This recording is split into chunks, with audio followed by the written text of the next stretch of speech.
দাদা তুমি কি করছো এ দিনের বেলায়? পাশের ঘরে আমার ননদ আছে, শুনে ফেলবে তো। দাদা বলল, এত চিন্তা করার কোনো কারণ নেই, ঘরের শব্দ বাইরে যাবে না। তারপরও দাদা আস্তে ধীরে, আমিও তো নতুন, এর আগে আমি তো কিছুই করিনি, আমার তো অনেক ভয় লাগছে দাদা।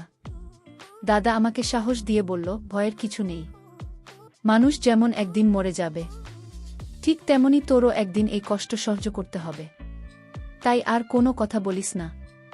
তারপর দাদা আমাকে, বন্ধুরা মূল ভিডিওটি শুরু করার পূর্বে তোমাদের কাছে ছোট্ট একটা অনুরোধ, তোমরা যারা এখনও আমার চ্যানেলটি সাবস্ক্রাইব করেননি তারা এই ভিডিওতে একটি লাইক করে চ্যানেলটি সাবস্ক্রাইব করে পাশে থাকবেন। এবার আসল ঘটনাটি শুরু করা যাক। আমার নাম রুমানা। আমি নিজের বৌদিকে ভীষণ ভালোবাসতাম, কারণ আমার একমাত্র দাদা আমাকে ভীষণ ভালোবাসত, এবং আমি নিজের দাদা ও বৌদিকে ভীষণই ভালোবাসতাম। তারপর সেদিন রাতের বেলা আমার দাদা যখন নিজের অফিসের কাজের জন্য বাড়ি ফিরে আসতে পারেনি, তখন ভাবলাম আমি বৌদি রুমে থাকব, কারণ বৌদি যেহেতু এই বাড়িতে নতুন বউ ছিল, তাই দাদা আমাকে আগে থেকেই বলেছিল তার যদি বাড়ি ফিরতে দেরি হয় তাহলে আমি যাতে বৌদি রুমে থাকি, কারণ আমাদের বাড়িটা এতটাই বড় ছিল যে কোনো রাজপ্রাসাদের থেকে কম ছিল না। তারপর দাদার কথা মতো আমি যখন নিজের ঘর থেকে বেরিয়ে বৌদির ঘরের দিকে যাই, তখন বৌদির ঘরের দরজা খুলতেই ভেতরে দৃশ্য দেখে তো আমার চোখে ঝাপসা দেখতে পেলাম। তাদের দুজনের মাঝে এই দৃশ্য দেখে তো লজ্জা ও ঘৃণায় আমার মনে হয়েছিল, মনে হলো যে আমি দেশ ছেড়ে চলে যাই, কারণ আমার বৌদি তো তার দাদার সঙ্গে আসলে। আমার বৌদি যখন বিয়ে হয়ে আমাদের বাড়িতে আসে, তখন নিজের বান্ধবী হিসেবে বৌদিকে কাছে পেয়ে আমি খুবই খুশি ছিলাম। ছোটবেলায় আমার মাকে আমি হারিয়েছিলাম, তারপর দাদা ও বাবার কাছে বড় হয়েছিলাম, তাই বৌদির বাড়িতে আসার পরে আমি ভীষণ খুশি ছিলাম। কিন্তু জানি না কেন বিয়ের পরে বৌদি যখন আমাদের বাড়িতে আসে, তখন বৌদিকে দেখে আমার মনে হতো সে যেন উদাসীন এবং মনমরা হয়ে থাকত। তারপর দাদা বৌদির বিয়ের কিছুদিন পরেই আমাদের বাড়িতে আর একটা নতুন সদস্য আসছে, এবং তার আসার পরেই তো আমাদের বাড়ির সব কিছু পাল্টে যায়। আসলে সেদিন দুপুরবেলা আমরা সবাই একসঙ্গে মিলে যখন খাওয়া দাওয়া করছিলাম, ঠিক ওই সময় একটা ছেলে আমাদের বাড়িতে আসে, এবং সে দেখতে ভীষণ সুন্দর ছিল। তার সুন্দর চেহারা দেখে তো আমি প্রথম দেখাতেই তাকে পছন্দ করেছিলাম।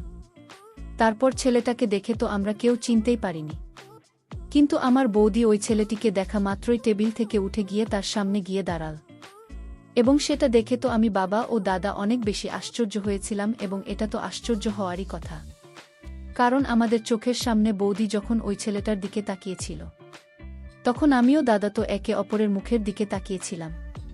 তারপর বড়দিকে কিছু জিজ্ঞেস করার আগেই সে ওই ছেলেটির সাথে বাড়ির ভিতরে নিয়ে এসে খুব খুশি হয়ে বলল ওই ছেলেটি নাকি তার দাদা হয়, ছোটবেলা থেকে নাকি সে ওই দাদার সঙ্গে উঠাবসা পড়াশোনা সব কিছু করেছে, এবং তার দাদা নাকি আমাদের পাড়াতেই থাকতে এসেছিল। বৌদি যখন বলেছিল ছেলেটি তার দাদা হয়, তখন আমি তো নিজের মনে মনে ভীষণ খুশি হয়েছিলাম, কারণ জীবনে প্রথমবার আমি কাউকে প্রথম দেখাতেই পছন্দ করে ফেলেছিলাম। তারপর ছেলেটি ঘরের ভিতরে এসে আমার বাবার পা ধরে প্রণাম করে এবং আমার দাদাকে বলে সে নাকি আমাদের পাড়াতেই থাকতে এসেছে, কারণ আমাদের এখানে নাকি তার একটা চাকরি লেগেছে, তাই সে একটা ঘর ভাড়া নেবে।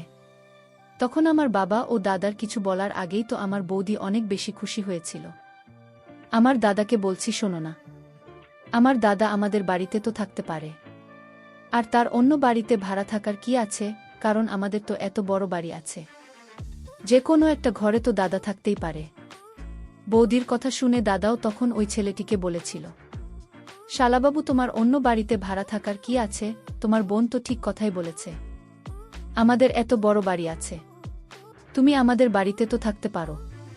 তখন আমার বৌদির দূর সম্পর্কের রাখিস দাদা বলল, জামাইবাবু, আমার এই বাড়িতে থাকলে হবে না, এই বাড়িতে বেশি দিন থাকলে আমার তো নিজেকে লজ্জা লাগবে, তাই আমি আপনাদের পাড়াতেই কোনো একটা আশপাশের বাড়িতে ভাড়া থাকব, তাহলে আমার এটা মনে হবে না যে আমি এখানে একা আছি, তোমাদের পাশে থাকলে আমার একা মনে হবে না, এবং যখন আমি ফ্রি থাকব তখন তোমাদের সঙ্গে সময় কাটাতে পারব। যেদিন থেকে আমার বৌদি দাদা আমাদের বাড়িতে এসেছিল, সেদিন থেকে কিন্তু আমি বহুদিন একটা জিনিস লক্ষ্য করেছিলাম যে বৌদির দাদা আসার পর থেকে বৌদি কিন্তু ভীষণ খুশি ছিল এবং বৌদির মুখে হাসিটা কিন্তু বিয়ের পরে আমি কোনোদিন দেখতে পাইনি। জানি না কেন, সে তো সবসময় মনমরা উদাসীন হয়ে থাকত। এদিকে বৌদি দাদা আমাদের পাশের একটা বাড়িতে ভাড়া থাকতে শুরু করেছিল এবং সে প্রত্যেক দিন আমাদের বাড়িতে আসত।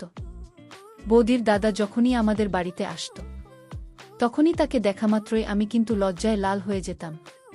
তাকে দেখে আমি ভীষণ হয়ে পড়তাম। এভাবে যখন প্রত্যেক দিন আমার বৌদির দাদা আমাদের বাড়িতে আসত বৌদির সঙ্গে দেখা করতে, তখন আমিও সুযোগ বুঝে বৌদির ওই তরুণ দাদার সঙ্গে কথা বলার বাহানা খুঁজতাম। এভাবে 10-15 দিন কেটে যাওয়ার পরে কিন্তু বৌদির দূর সম্পর্কের দাদার সঙ্গে আমার একটা খুব ভালো বন্ধুত্বের সম্পর্ক তৈরি হয়। এমনকি সে এতটাই ভালো ছিল যে আমার বাবার শরীরের খেয়াল রাখতে। এমনকি ধীরে ধীরে বৌদির ওই দূর সম্পর্কের দাদা আমাদের এতটাই কাছের লোক হয়ে উঠেছে, তার সঙ্গে আমরা বাড়ির সমস্ত ব্যাপারে আলোচনা করতাম। এমনকি বাড়ির কোনো জরুরি কাজকর্ম থাকলে আমার দাদার সময় না পেলে আমার বৌদির সেই দূর সম্পর্কের দাদা বাড়ির কাজও করে দিত। এইভাবে বেশ কিছুদিন কাটার পরে বৌদির সেই দাদা আমার মনে জায়গা করে বসে এবং আমি তাকে মনে মনে অনেক ভালোবেসে ফেলি। তারপর সেদিন সন্ধেবেলায় সুযোগ বুঝে আমি কিন্তু বৌদি দাদাকে বলে ফেলি যে আমি তাকে ভীষণ ভালোবাসি।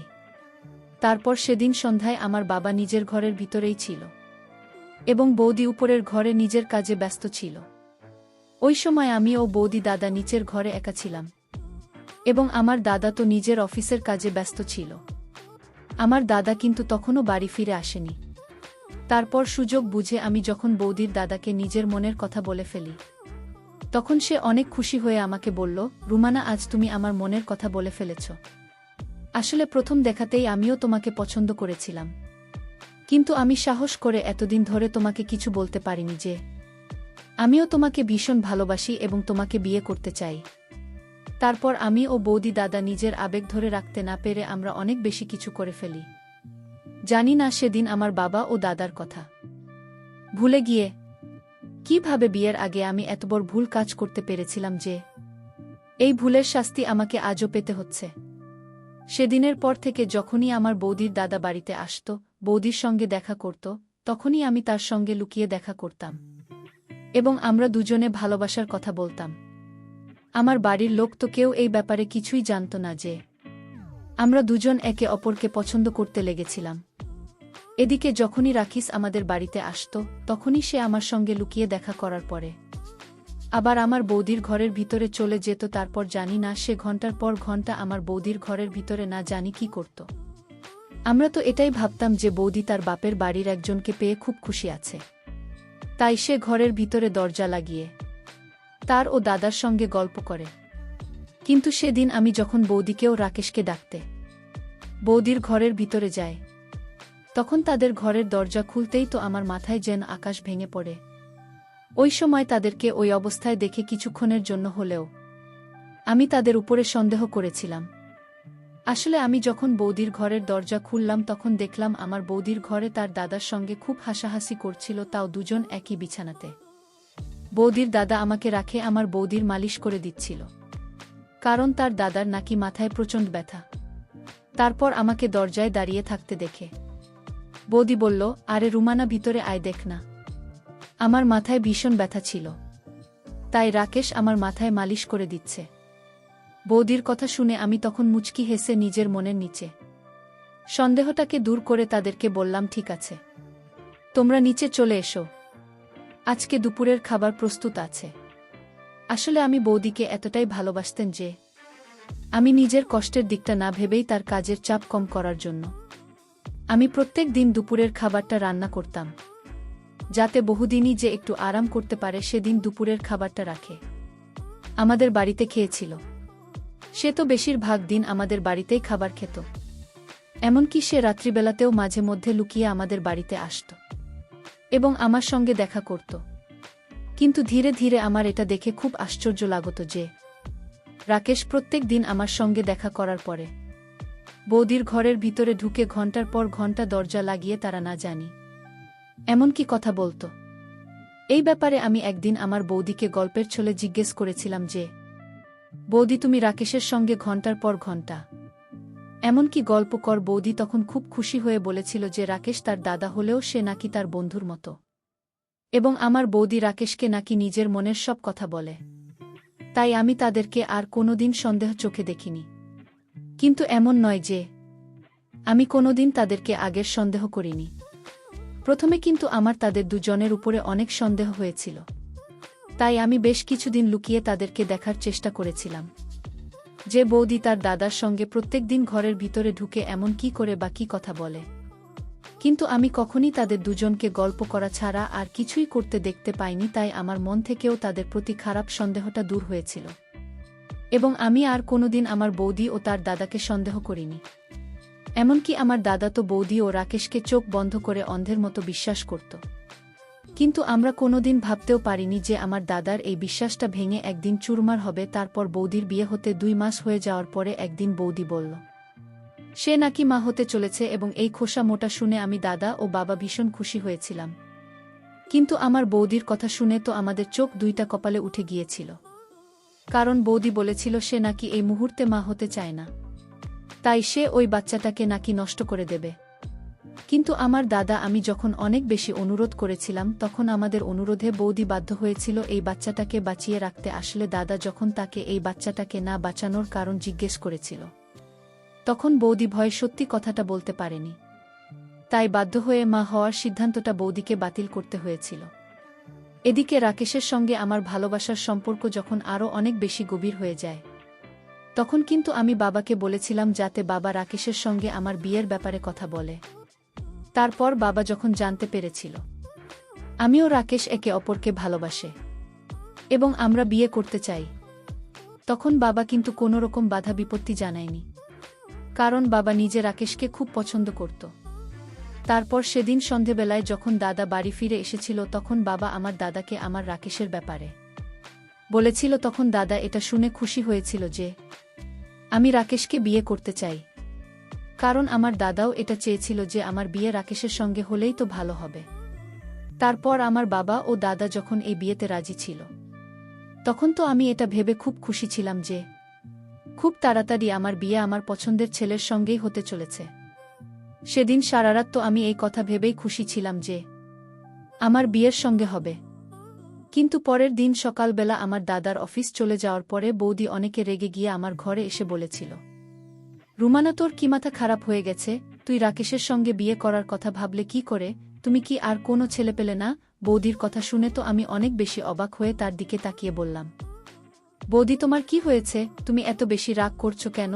কেন রাকেশ কি ভালো ছেলে নয়? তার সঙ্গে বিয়ে করলে অসুবিধে কি? বৌদি তখন আমাকে যা বলেছিল সেটা শুনে তো আমার পায়ের তলা থেকে যেন মাটি সরে গিয়েছিল।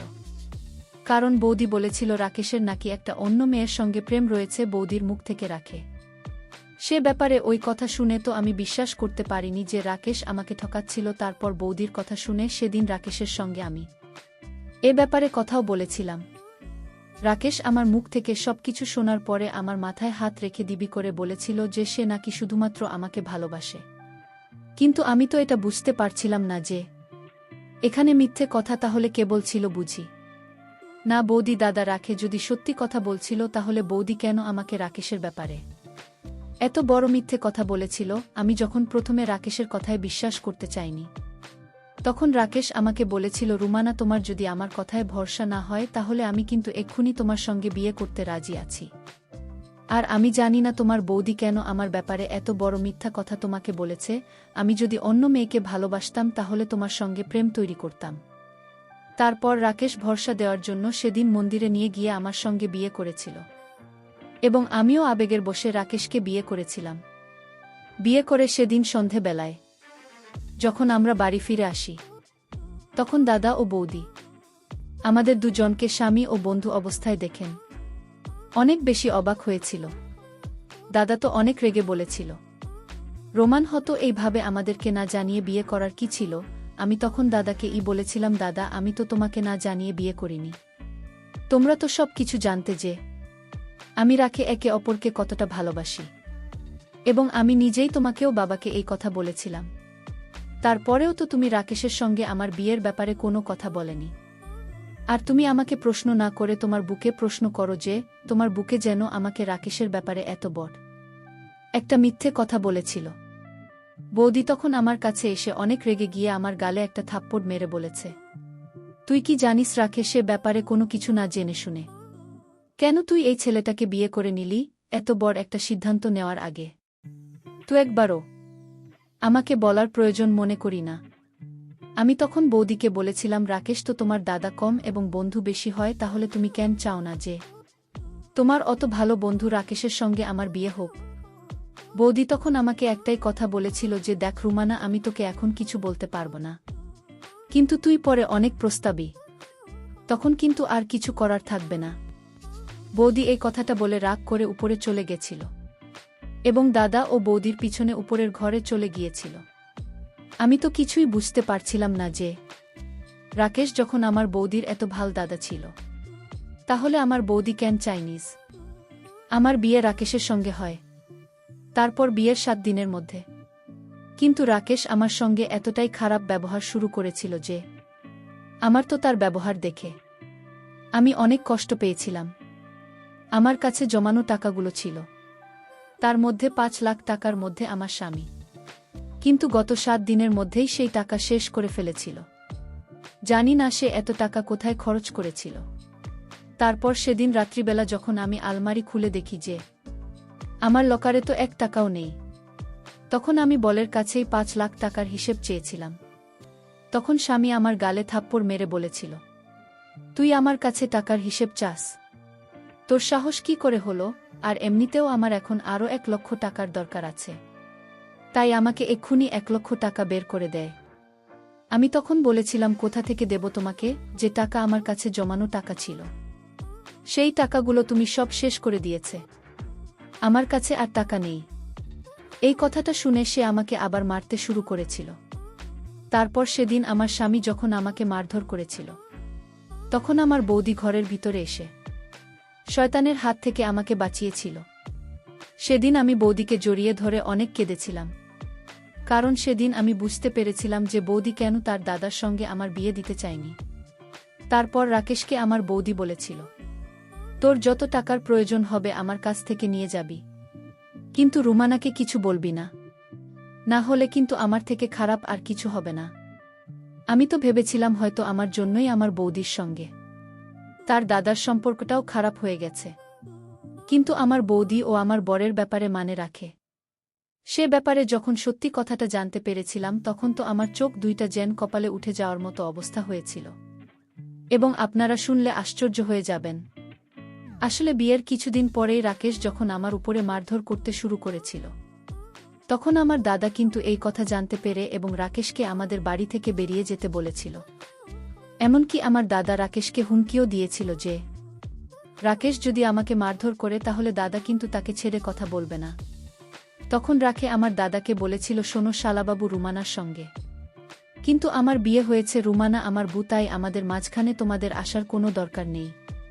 সেদিন কিন্তু আমার দাদা অনেকে রেগে গিয়ে আমার স্বামীকে ধাক্কা মেরে বাড়ি থেকে বের করে দেওয়ার চেষ্টা করেছিল, কিন্তু আমার স্বামী এতটাই নির্লজ্জ ছিল যে সে ওই মুহূর্তে আমার দাদাকেও আঙুল দেখিয়ে বলেছিল যে এই বাড়ি থেকে আমি একা যাব না, তো আমি বাড়ি থেকে বেরিয়ে গেলে আমার বুকেও সঙ্গে করে নিয়ে যাব এবং তাকে আমার সঙ্গে করে নিয়ে যাওয়ার পুরো অধিকার আছে। আর রুমানা যদি আমার সঙ্গে না যায় তাহলে আমিও কিন্তু এই বাড়ি ছেড়ে কোথাও যাব না। সেদিন আমি বুঝে গিয়েছিলাম যে ওই শয়তানকে বিয়ে করে তো আমি নিজের জীবনটাকে শেষ করে দিয়েছি, কিন্তু আমি যদি দাদার বাড়িতে থাকি তাহলে সে তাদেরকে শান্তিতে থাকতে দেবেন না। আর এমনিতেও আমার বৌদিমা হতে চলেছিল, তাই আমি চাইনি যে ওই অবস্থায় আমার বৌদি মানসিক দিক দিয়ে অসুস্থ হয়ে পড়ে। তাই আমি আমার স্বামীকে বলেছিলাম, আমি তোমার সঙ্গে গেলে তুমি এখান থেকে যেতে রাজি আছো তো? তাহলে আমিও তোমার সঙ্গে এখান থেকে যেতে রাজি আছি, অন্ততপক্ষে আমার দাদা ও বৌদি তো শান্তিতে থাকতে পারবে। আমি যখন আমার বরের সঙ্গে বাবার বাড়ি ছেড়ে চলে যেতে রাজি হয়েছিলাম, তখন আমার বৌদিকে দেখে আমার হাতে পায়ে ধরে বলেছিল, রুমানা তুই এখান থেকে কোথাও যাবি না, তুই এখানে থাকবি, আমি এই শয়তানটাকে বাড়ি থেকে বের করব। কিন্তু আমি তাদের কোনো কথা শুনিনি। আমি ওই শয়তানের সঙ্গে তার বাড়িতে চলে এসেছিলাম। কিন্তু সেখানে আসার পরে তো স্বামী। কিছুদিন পর আমার বৌদির বাড়িতে আমার স্বামী গেল। তারপর আমি তার পিছু পিছু গেলাম। আসলে আমি যে তার পিছু নিয়েছিলাম সেটা জানত না। তারপর আমি আগেই বৌদির ঘরে লুকিয়েছিলাম। তারপর আমার স্বামী যখন বৌদির ঘরে ঢুকল, তখন আমি তাদের দৃশ্য দেখে অবাক হয়ে গিয়েছিলাম। কারণ আমার স্বামী তো বুদির সঙ্গে না, আর ভাবতেই পারছি না। তারপর তাদের দুজনের সেই দৃশ্য আমি দেখে ফেলাই। তারা চমকে উঠল। বুদি তখন বলল, আসলে ও আমার দাদা নয়, ও আমার পুরাতন প্রেমিক ছিল। বন্ধুরা, আজকের গল্পটা এখানেই শেষ করলাম। ভালো লাগলে চ্যানেলটি সাবস্ক্রাইব করে পাশে থাকবেন। ধন্যবাদ।